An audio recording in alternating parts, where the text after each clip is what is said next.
Hopefully a few people will join me and we'll talk some real estate today. We'll talk a little bit about a concept known as dumbbell investing, which I'm going to talk you guys through. Hopefully you can hear me. Sometimes I'm a bit wonky at setting up this stuff. So, hey everyone, we've got one person tuning in.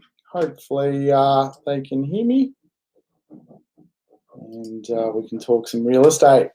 Hey, I think it's, where's the chat overlay? Does anyone want to send me a chat? Can you guys hear me? Yes, no? Assume you can. Hey, today we're going to talk about the idea of creating long-term wealth and looking at short-term wealth. And of course, what that means from a property perspective. And I'm going to use my little iPad here to demonstrate a few things that hopefully make a little bit of success. Thank you, Simon, for your yes. I appreciate it.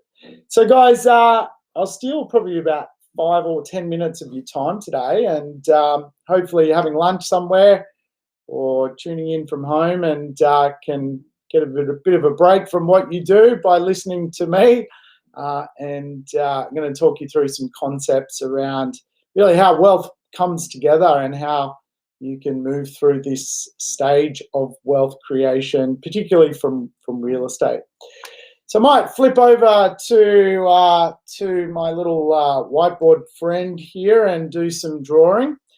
Now, dumbbell investing is really a share market term, but the same principle works really in any form of investing. If you can imagine a dumbbell, a weight that we, work out the guns with, we've got two sides of it. We've got really two parts to this puzzle. And the idea with dumbbell investing is that if you've only got sort of one side or one weight on one side, you're fundamentally not playing a big enough game, right? And so for us as property investors, the best way to understand that is short-term investing and long-term. So dumbbell investing is the idea that if we create long-term investments and combine them with short-term investments, we're going to sort of meet in the middle at a much wealthier place sooner. So obviously, when it comes to real estate, long-term investments really are 21 plus years. I mean, I always teach the principle that at a bare minimum, you need a medium-term investment strategy to do dumbbell investments at 15 plus years from real estate. So think about what that actually looks like. If we're talking really long-term investments, that actually means something you may never sell. So I don't know how old you guys are today. Let's say you're 35 years of age, and you're going to be owning real estate when you're 70, 80, 90 years of age. We're going to need a good piece of real estate for long-term investing. So, this is where I think shaping a portfolio as best as possible with modern properties with less maintenance is a good plan for long-term investing. Because, if you were to buy a property that was born in 1975, for example, maybe a little bit cheaper online, it may look like a good deal to start with. But actually, let's fast forward to, I don't know, the day you retire, 2050, that property is going to be 75 years of age the day you may actually step out of work. Then you've got to live on it for another 20 years. So the property is going to be older than you. And to me, when it comes to building a dumbbell strategy, being short-term and long-term, the idea of owning assets in my retirement, which throw my retirement into chaos, does not sound too much fun to me. So that is one of the reasons why I think, taking something relatively newer in the market, more modern, more up to date with today, you've got two things you've got to consider with this asset. for long-term investment. We'll get to short-term, but we're going to stick with long-term for now. The first concept with long-term investment is the day of maturity. Now, all that means is really the day you're expecting your final payment. What I love about setting a long-term strategy up for people is really, and we kind of go 15 years plus. That is really your final payment, but it doesn't actually end there, because the reality is, if you're going to hold the asset to the day you die, you're going to see maybe another 3 to 4 property cycles with that asset. So if the asset is mission fit, if the asset is, capable of going 50 years without, completely depreciating in value and becoming something that really needs to be knocked down or something like that, to me, that is long-term. And that's why you often see a lot of property investors frustrated with long-term, because not a lot of people plan for long-term. So this is where dumbbell investing comes along, in the context that long-term will actually help us in the tailwind of what we do. And I see this a lot. A lot of people look at short-term real estate investment. They make short-term decisions on potentially something they can extract some value from day one, and but it has no tail. So it's neither it's a faux pas short-term investment and not a long-term investment.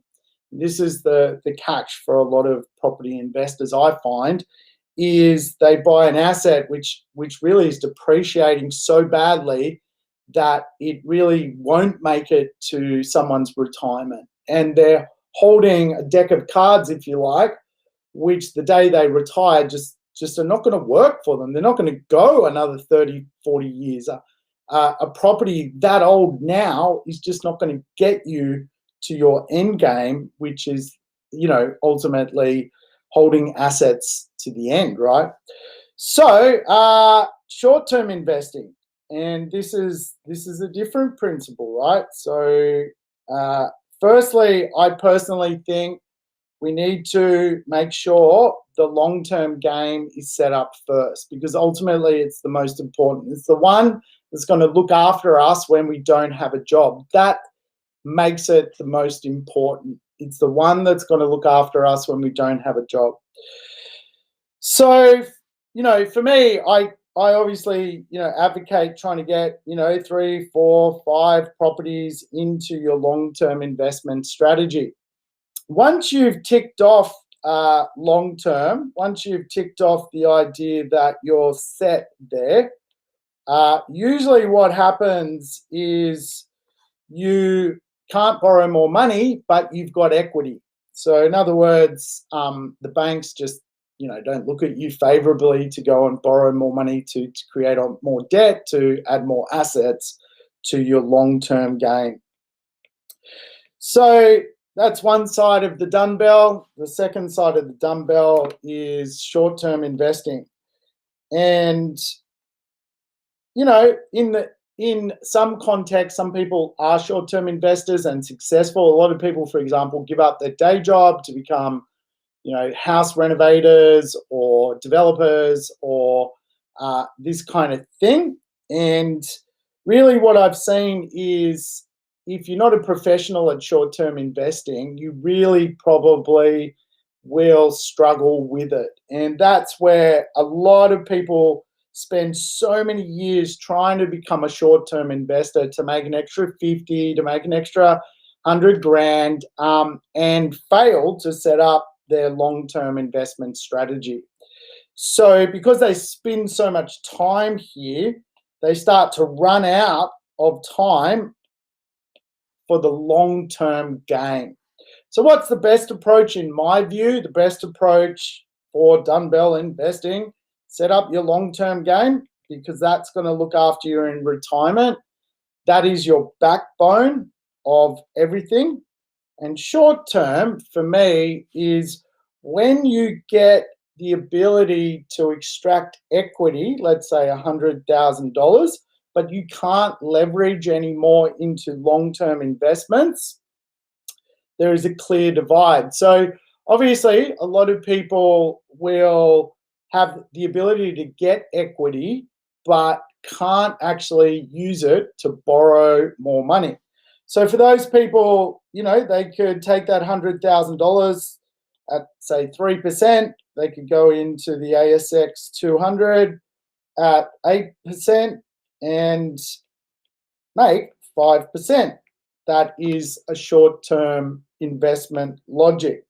Same principle for real estate as well, right?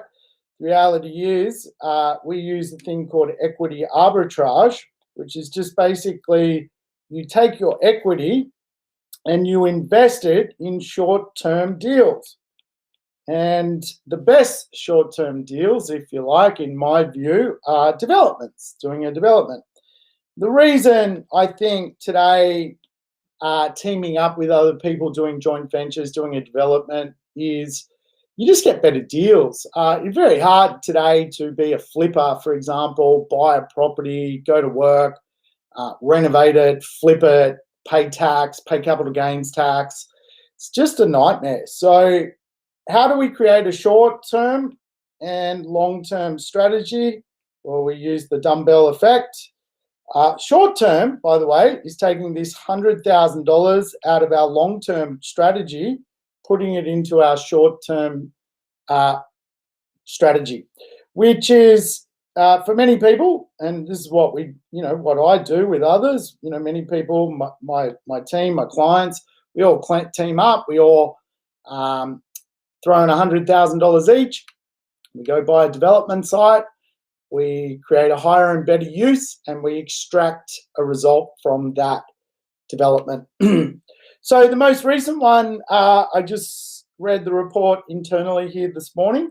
We got a 21% return. So let's call it a 20% return because that's easier maths for me. Short term, people took $100,000 out of their equity and they made $20,000. Now, think of it this way. Short term is just using the years to meet your long-term strategy, making money along the way. So, doing a lot of drawing here, aren't I? So we got 20 years to reach our long-term strategy. As long as we got the assets in our long-term strategy, we can wait 20 years for them to do their massive things, double, triple in value, all that kind of fun stuff. This is where the real wealth is.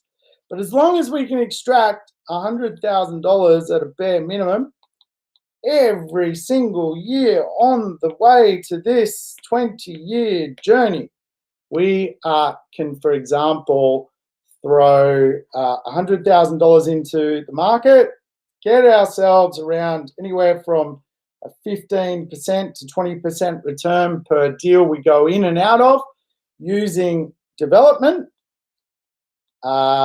And that's just being part of like a syndication or a joint venture. So you can imagine all the, here's year one, year 2, 3, 4, 5, all the way to 20. The idea of dumbbell investments is exactly that. You've got one side which is long, one side which is short. You guide the two together, and that makes you fundamentally a bit of money out of real estate. And of course, this is something we're doing, certainly for the team inside our business, which is just great. It's just great to making money. So we're already moved from the first one. All those people have made money there, and now in the second one, and we're just short-terming our way to our long-term position, which is exciting. Hey, I hope that kind of made sense. I realize I should take some art lessons on how to draw. I didn't realize I was such a bad drawer doing this, but I'm having a bit of fun actually using the whiteboard. I've been inspired by Jason. He's a bit of a whiteboard nutter, and been watching his mornings, and I'm like, you know what? I can do that too. I'm going to give it a go. Hey, thanks. Hope you guys got a bit out of that. If you're in the mentoring next mentoring, we're going to do a little bit about dumbbell investing and what you can do short term to make a few bob, to get you where you need to go. And when you think about it, like the more you got up here, some people, can pull out $300,000 out of their long-term plan and pull it over here to their short-term plan, and they're making $60,000 per, basically per annum or thereabouts, and just guiding themselves all the way to that 20-year place. Long time, 20 years holding real estate. This is the hardest part when you buy real estate. The biggest problem you buy is time, right? And so the dumbbell effect kind of helps guide you through that at time. And, the problem is a lot of people want to start with the short, but you're actually better off starting with the long and then retrofitting the short in. When I say starting with the long, I've seen most people within 5 years can come back to the short game, really, tick over getting that cash rolling in, which is pretty cool. All right, I better go. Thanks for your time, everyone. Have a great day. Thanks for listening. Thanks, Ella. Thanks for saying thanks. Appreciate it.